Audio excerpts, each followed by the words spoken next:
বাগেরহাটের মোংলায় মাশরুম চাষ ও কেঁচো সার উৎপাদন করে সাড়া ফেলেছেন রবিউল ইসলাম নামে এক তরুণ। সরকারি বেসরকারি সহযোগিতা পেলে আরো বড় পরিসরে মাশরুম চাষের স্বপ্ন তার।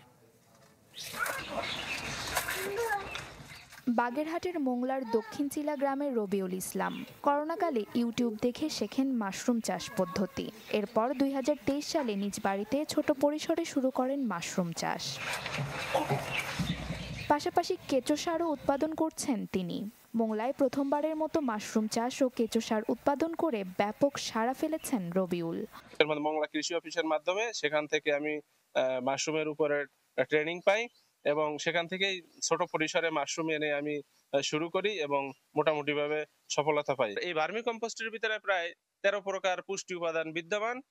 সেই কারণে আমি ভার্মি কম্পোস্টকে বেছে নিয়েছি সার উৎপাদন করব এবং তা অগ্রগামী কৃষক, সাধারণ কৃষক যারা হচ্ছে যে আপনার বাড়িতে কৃষি কাজ করে তাদের প্রান্তিক পর্যায়ে পৌঁছে দেওয়ার জন্য।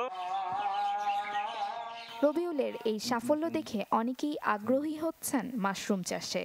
আমরা আসলে চাই এই রবিউলের দেখায় আসলে ও স্বাবলম্বী হচ্ছে এবং আমরা যারা এলাকার যুবক তাদেরও আমাদের চিন্তা আছে যে ও যেভাবে করছে যে আমরা কিছুটা করতে পারি। সরকারি বেসরকারি সহায়তা পেলে বাণিজ্যিকভাবে মাশরুম চাষ শুরু করার আশা রবিউলের। Desk report, channel 24।